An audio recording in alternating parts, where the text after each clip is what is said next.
तो प्रियंका गांधी उत्तर प्रदेश से आज अपनी राजनीतिक पारी की शुरुआत करने जा रही हैं। प्रियंका और राहुल गांधी किसी भी वक्त दिल्ली एयरपोर्ट पहुंच सकते हैं, जहां से दोनों लखनऊ के लिए रवाना होंगे। लखनऊ रवाना होने से पहले राहुल गांधी दिल्ली में चंद्रबाबू नायडू के धरने में शामिल हुए।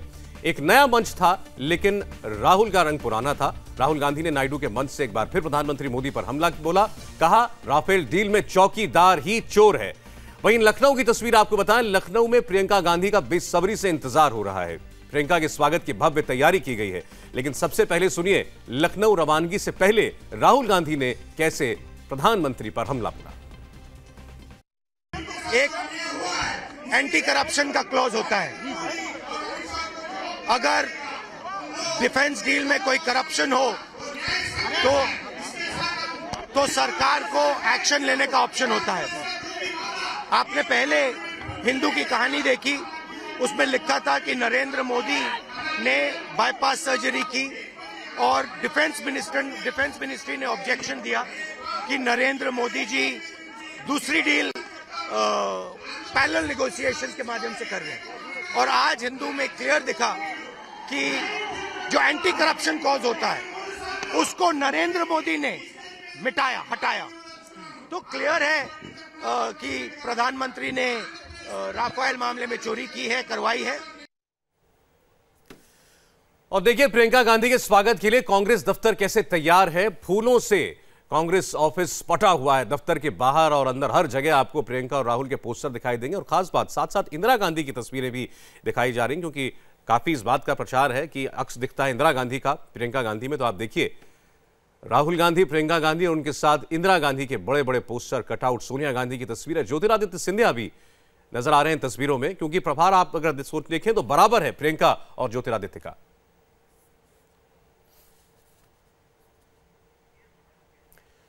और अभी खबर आ रही है कि प्रियंका गांधी और राहुल गांधी दोनों एयरपोर्ट पहुंच चुके हैं, दिल्ली एयरपोर्ट, और थोड़ी देर में यहां से वो रवाना होंगे लखनऊ के लिए, जहां लखनऊ एयरपोर्ट पर उतरते ही उनका ये रोड शो शुरू हो जाएगा। 17 किलोमीटर का रोड शो है, उनको पहुंचना है वहां कांग्रेस कार्यालय। और ये दिल्ली की तस्वीर आपके सामने है, जब काफिला निकला है राहुल और प्रियंका का। और अब ये एयरपोर्ट पहुंच चुके हैं, दिल्ली के एयरपोर्ट, और थोड़ी देर में यहां से रवाना होने जा रहे हैं।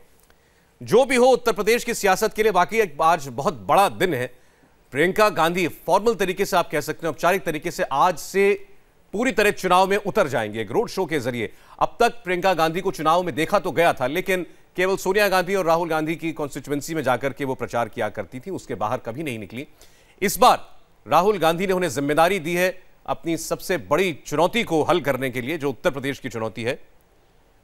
कुछ कहना चाह रहे हैं शुभ जी इस पे? नहीं, मैंने कहा कि ब्रेकिंग न्यूज थी कि प्रियंका गांधी एयरपोर्ट पहुंच गई है, तो मैं यही कह रहा था। देखिए प्रियंका गांधी के एक एक कदम की अब ब्रेकिंग न्यूज बनेगी, यह बात तो तय है। तो इसका मतलब मीडिया में वो स्पेस ले रही है जो परसेप्शन बनाने में कई बार काम आ जाती है। ये लेकिन ये बीजेपी का कहना यह है कि ये सब कुछ मीडिया में ही हो रहा है, जो हो रहा है ये दरअसल जमीन पर कुछ नहीं है। क्यों राजीव जेटली जी? हजारों लोग उतरे हुए, पता लग रहा है आज लखनऊ में। सौरभ जी, बिल्कुल मेरे मन की बात मेरे मुंह में आपका मुझे मालूम है आरोप यही होता, जो मैं बोलना चाहता था वो आपने बोल दिया। बड़ा मैं आपको सल्यूट करता हूं सौरभ जी आज, कि प्रियंका गांधी के ऊपर तो उनके अपने प्रवक्ता नहीं बोल पाए 30 सेकंड तक, और आपने इतनी उनकी तारीफ कर दी, एक एक कदम के बारे में आप उनकी चर्चा कर रहे हैं। ये अपने आप में दर्शाता है कि आप कितना अच्छा व्याख्यान कर सकते हैं किसी ऐसी चीज का भी जिसका अपने आप में कोई वैल्यू ना हो। लेकिन देखिए, नरेंद्र मोदी के पगड़ी पे भी आधा घंटा बोल सकते हैं, नरेंद्र मोदी के जैकेट पे भी आधा घंटा बोल सकते हैं।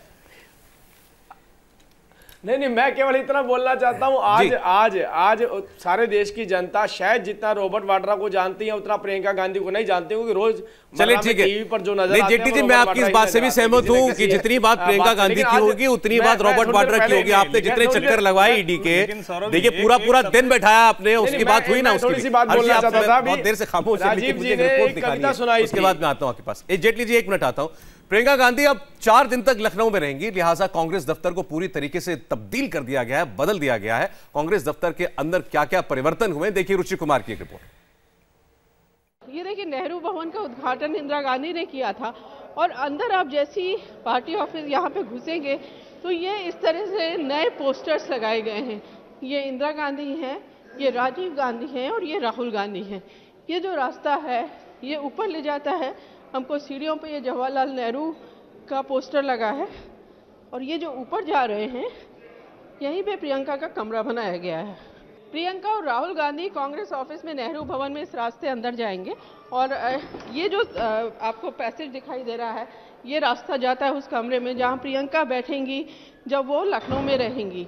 यहाँ पे प्रियंका के पोस्टर्स भी हमें दिखाई दे रहे हैं और ये कहते हैं कि ये कमरा जो अध्यक्ष का कमरा है, राजबब्बर जिसमें अभी लिखा है, यहाँ हमेशा जो भी अध्यक्ष होता है वो बैठता है। तो जब इंदिरा गांधी यहाँ पे आती थी या राजीव गांधी आते थे, वो इस कमरे में अंदर बैठते थे और आज इसी में प्रियंका आएंगी और इसमें बैठेंगी वो। हम अंदर देखने की कोशिश करते हैं, ये कमरा बंद है तो अंदर पूरा नया सजाया गया है प्रियंका के लिए। और ये देखिए पूरे ऑफिस में इस तरह से फूल लगाए गए हैं, तो लोगों में उत्साह है और लोगों को ऐसा लग रहा है कि प्रियंका के आने से यूपी कांग्रेस में एक नई जान आएगी। लेकिन बड़ा सवाल ये है कि जो कांग्रेस यूपी में बहुत कमज़ोर है, जो 2014 के लोकसभा चुनाव में सिर्फ 2 सीट जीती थी, आखिर प्रियंका आके इतने कम टाइम में उसको कैसे जिंदा कर पाएंगी। कैमरामैन राजीव राय के साथ रुचि कुमार, इंडिया टीवी, लखनऊ। तो अब ये तस्वीरें आपके सामने दिल्ली के एयरपोर्ट की। प्रियंका गांधी की गाड़ियों का काफिला पहुंच गया एयरपोर्ट। थोड़ी देर में वो लखनऊ पहुंचेंगी। पहले बताया जा रहा था कि 12:30 बजे के करीब जो है वहां पर लैंड कर सकते हैं राहुल और प्रियंका। हो सकता है इसमें थोड़ा वक्त और लग जाए, लेकिन उसके बाद जो तैयारी कांग्रेस ने इस बार की है लखनऊ में, वो देखने लायक होगी। प्रियंका गांधी और राहुल गांधी, साथ में ज्योतिरादित्य सिंधिया भी, उनका नाम कम लिया जा रहा है लेकिन वो भी साथ में रहेंगे।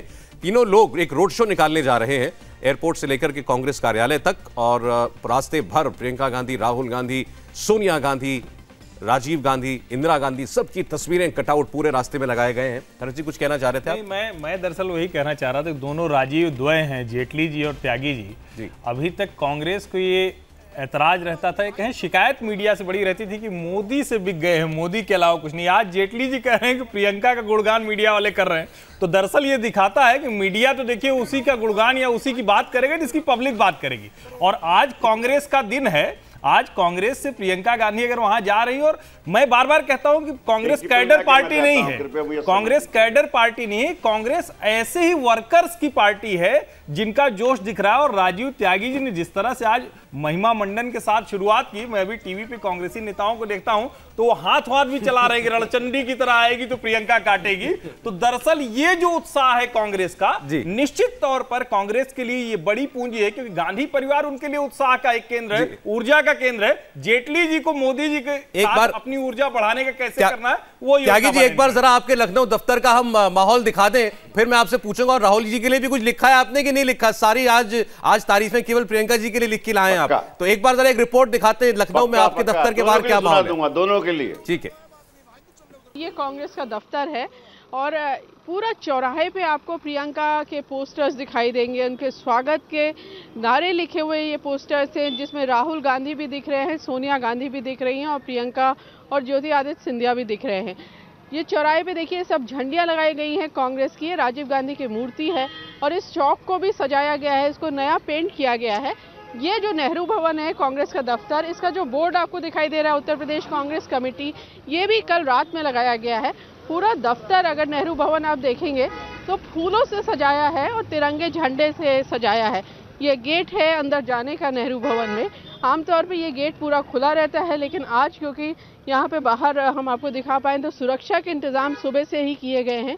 पुलिस यहाँ पे तैनात है क्योंकि राहुल और प्रियंका यहाँ पर आएंगे। अंदर आप जाएंगे तो पूरा नेहरू भवन जो सफ़ेद रंग से जिसकी पुताई की गई है, कई साल हो गए कांग्रेस दफ्तर की पुताई नहीं हुई थी, क्योंकि यहाँ पे अहम माना जाता है कि जो अध्यक्ष भी पुताई कराता है उसकी कुर्सी चली आती है। लेकिन क्योंकि प्रियंका आ रही हैं तो ये वहम तोड़ा गया है और इसको पूरा सफ़ेद रंग दिया गया है।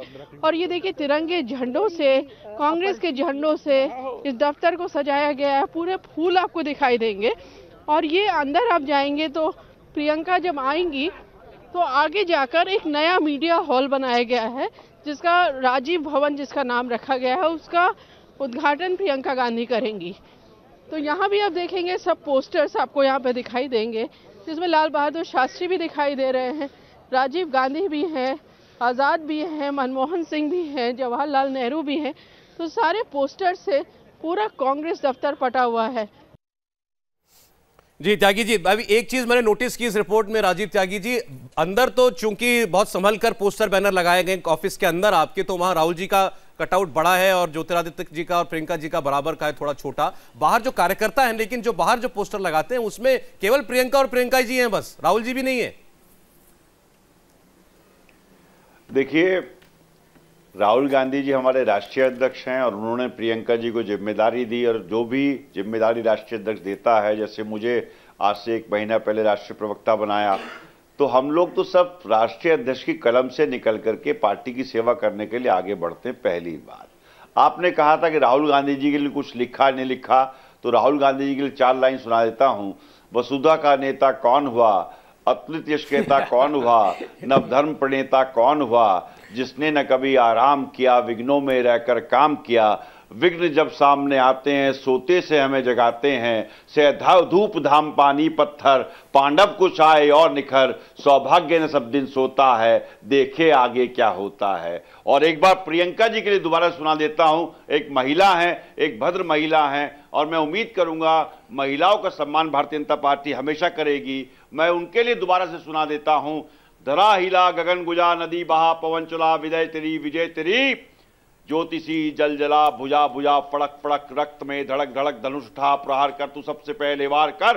अग्नि सी धड़क धड़क, हिरण सी सजक सजक, शंख सी पुकार कर, तू सिंह सी दहाड़ कर, तू सिंह सी दहाड़ कर, तू सिंह सी दहाड़ कर। और बहुत स्पष्ट कर देता हूं भारतीय जनता पार्टी को कि याचना नहीं अब रण होगा, संघर्ष महाभीषण होगा, दुर्योधन तू भूषाई होगा, हिंसा का बरदान। मोदी चालीसा लाए हैं कि नहीं, ये देखना है। एक ऐसा तवारीखी दिन है जो हिंदुस्तान के इतिहास में दर्ज होगा। एक ऐसे नेता होगा, भीषण होगा, वार करेंगी, ललकारेंगी प्रियंका जी। कविताएं भी हो गई, गाने भी हो गए। मुझे चालीसा है, चालीसा है। एक क्या उसको जो कहे तो ये भी है, तेरे महफिल में किस्मत आजमा कर हम भी देखेंगे। ये कव्वाली भी गाई जाएगी लखनऊ में। अब प्रियंका जी गई है तो अब किस्मत आजमाने गई है यूपी में, जेटली जी, और कह रही है तेरे महफिल में किस्मत आजमा के हम भी देखेंगे। एक जवाब जेटली जी दे दें। आप गा के जवाब देंगे या बोलकर? छोटी टिप्पणी करना चाहता हूं। एक मिनट त्यागी जी, जेटली जी। देखिए, बहुत स्पष्ट टिप्पणी करना चाहता हूं। जेटली जी, मैं एक मिनट रोकिएगा, एक मिनट रोक रहा हूं आपको, क्योंकि मिथिलेश के साथ प्रमोद तिवारी है लखनऊ से। एक बार एक रिएक्शन उनका लेके मैं आता हूं आपके पास। जी मिथिलेश। सौरभ, प्रियंका गांधी आने वाली हैं। सुबह से ही कार्यकर्ताओं का हुजूम यहाँ एयरपोर्ट पे खड़ा है। मैं बात करता हूं प्रमोद तिवारी से। सर, प्रियंका जी आ रही हैं, आने का उनका जो फैसला है, राजनीति में सक्रिय राजनीति में आई हैं, कार्यकर्ताओं तक तो ठीक है, आपको जोश नजर आ रहा है, आम आदमी तक कैसे पहुंच पाएंगे? आम आदमी के मन में तो पहले से प्रियंका जी थी, वही तो कार्यकर्ताओं से कह रहा था, वही तो हमसे कह रहा था प्रियंका गांधी को ले आओ तो हम 80 की वापसी करें, क्योंकि आम आदमी प्रियंका गांधी में इंदिरा गांधी की छवि देख रहा था। ये तो कांग्रेस ने सुनने में देर कर दी। अगर पहले आ गई होती तो कांग्रेस कभी जाती ही नहीं। ये आप देख लीजिएगा, राहुल और प्रियंका की जोड़ी इसलिए चलेगी कि जब लोग देख रहे थे राफेल, 15 लाख, 45 साल की बड़ी बेरोजगारी, उस पर विकल्प ढूंढ रहे थे, कांग्रेस ने विकल्प दे दिया। लेकिन सत्ता पक्ष का बड़ा सवाल है सर कि गांधी नेहरू परिवार का सदस्य ही क्यों? बाहर से आपके पास कोई नेता नहीं है? जब जरूरत पड़े देश को तो इंदिरा गांधी का बलिदान हो तो ये ना पूछा जाए गांधी परिवार ही क्यों। जब राजीव गांधी का बलिदान हो तब भाजपा नहीं पूछती है कि गांधी परिवार का ही बलिदान क्यों। और आज जब जनता चाहती है गांधी परिवार को, तो वो पार्टी जिसके सहयोगी देश की आजादी की लड़ाई में, मैं इनकी बात नहीं कर रहा हूं, इन लड़ाई में अंग्रेजों के साथ थे, वो कम से कम ये सवाल तो न पूछें गांधी। अच्छा, एक पूर्वी उत्तर प्रदेश ही क्यों दिया? 2 भाग में हिस्सा बांटा है उत्तर प्रदेश को, एक तरफ ज्योतिरादित्य सिंधिया, एक तरफ ही, तो पूर्वी उत्तर प्रदेश क्यों? ये पार्टी का अपना इंटरनल अरेंजमेंट होता है। सबसे ज्यादा सीट यहाँ है, 42 सीट पे है प्रियंका जी। क्या आप समझते हैं सिर्फ 42 सीट पे रहेंगी हिंदुस्तान में और कहीं नहीं जाएंगी? तो ये हर पार्टी का अपना बंटवारा होता है, इससे ज्यादा तो सीटें नहीं है, कहीं 80 जी, तो हमने बांट लिया है अपने आप। ठीक, मिथिलेश लौटेंगे आपके पास दोबारा। प्रमोद तिवारी जी वरिष्ठ नेता हैं कांग्रेस पार्टी के, खासतौर पर उत्तर प्रदेश में, और उन्होंने एक बात लेकिन कही कि तो कांग्रेस पार्टी ने ही देर करी प्रियंका जी को लाने में, अगर पहले ले आते तो कांग्रेस जाती ही नहीं। मतलब राहुल जी से भी बढ़कर अगर प्रियंका जी पहले आ जाती तो जाती ही नहीं कांग्रेस पार्टी। जेटली जी पहले इस पर रिएक्ट करना चाह रहे हैं। देखिए, मैं तो एक ही बात बोलना चाहता हूँ। मैं त्यागी जी की मेरे को बहुत अच्छा लगा, बहुत सारी इन्होंने कविताएं सुनाई हैं यहाँ पर। मैं हरियाणा से आता हूँ। हरियाणा में ना कुछ रागनी वाले होते हैं, वो अलग अलग राजनीतिक पार्टियों के लिए गाना बनाते हैं। वो कई बार भूल जाते हैं कि हम कौन सी पार्टी के लिए आए थे। एक बार इसी तरीके की रागनी बनाते बनाते उन्होंने दूसरी राजनीतिक पार्टी के जब मंच पर जाकर गाना शुरू किया तो वो भूल गए कि हम कौन सी पार्टी के लिए आए थे, वो दूसरा पार्टी का गाना शुरू कर दिया। अब राजीव त्यागी जी बहुत प्रतिभावान व्यक्ति हैं, इन्हें मालूम होगा कि मनमोहन सिंह जी के ऊपर कैसे गाना बनाना है, लाल बहादुर शास्त्री जी के ऊपर कैसे बनाना है, लेकिन इनकी भी मजबूरी है कि उनको जहां पर दो राजनीतिक पार्टियां थी उन्होंने गाना उसी हिसाब से रटा हुआ था। थोड़ा आगे निकल करके बोलेंगे कुछ और सुनाइए तो नहीं सुना पाएंगे। ये बात केवल इतनी आ रही है कि हम कहते हैं कि किसी भी राजनीतिक पार्टी को अधिकार है वो कैसी भी रैली निकाली, लेकिन यहाँ पर तो सिचुएशन बिल्कुल अलग लग रही है। आजकल आपने देखा होगा ना, वो माइक ईयरफोन लगाकर डांस करते हैं लोग। आम जनता क्या सोचती है इस बारे में इनको लेना देना नहीं, अपना एक उत्सव मना रहे हैं। अपने कानों में इन्होंने ईयरफोन लगा रखे हैं, वहीं म्यूजिक बज रहा है और वहीं डांस कर रहे हैं। अच्छा। आम आदमी को समझ में नहीं आ रहा कहना क्या चाहते हैं ये। हम केवल इतना कहना चाहते हैं कि भाई आपकी राजनीतिक पार्टी में अगर एक व्यक्ति आपके परिवार से और जुड़ करके बाहर सड़क पे आना चाहता है तो क्यों ना आए वो, लेकिन आप जबरदस्ती ये कह रहे हैं कि दूसरे विरोध करें उस बात को। कोई भी विरोध करने को तैयार नहीं है। चलिए ठीक है, जेटली जी कह रहे हैं कि कांग्रेस पार्टी अपनी धुन पर खुद नाच रही है, लोगों से कोई सरोकार नहीं है, लोगों को कोई मतलब नहीं है प्रियंका गांधी राजनीति में आ रही है नहीं आ रही है, वो रोड शो कर रही है। आपके कार्यकर्ताओं के लिए हो सकता है आज उत्सव का दिन हो, लोगों को इससे कोई लेना देना नहीं है। जवाब लेंगे इस पर। थोड़ी देर बाद लखनऊ में पहुंचेंगे राहुल गांधी और प्रियंका गांधी, एक जबरदस्त रोड शो निकालने की तैयारी कांग्रेस पार्टी की। आपको कांग्रेस कार्यालय लेकर चलते हैं लखनऊ के मिथिलेश के पास। आपसे बात कर रहे थे प्रमोद तिवारी, अभी बड़ी बात उन्होंने कही कि अगर प्रियंका को पहले ले आते तो कांग्रेस हारती नहीं कभी। जी बिल्कुल, दरअसल कांग्रेस कार्यकर्ताओं की मांग रही है लंबे समय तक। सौरभ, आपको पता है कि प्रियंका गांधी वापिस है। प्रियंका गांधी में इंदिरा गांधी का अक्स नजर आता है कांग्रेस कार्यकर्ताओं को, और यही वजह है कि खासकर पूर्वी उत्तर प्रदेश में उनको जिम्मेदारी दी गई है। पूर्वी उत्तर प्रदेश से ही प्रधानमंत्री नरेंद्र मोदी, उनकी सीट भी आती है, और कांग्रेस ने यह फैसला किया, प्रियंका गांधी ने भी यह फैसला किया है कि 18 के बाद हर लोकसभा चुनाव की सीट पर जाएंगी, हर कंस्टिट्यूंसी में जाएंगी और कार्यकर्ताओं से मुखातिब होंगी। जी ठीक है, लेकिन लोग तो अब ये पूछेंगे, अगर प्रमोद तिवारी ऐसा कह रहे हैं, मतलब राहुल गांधी के होते हुए तो कांग्रेस पार्टी हार सकती है, प्रियंका गांधी के होते हुए नहीं हार सकती, तो पहले प्रियंका गांधी को बड़ा लीडर बता रहे हैं राहुल गांधी से,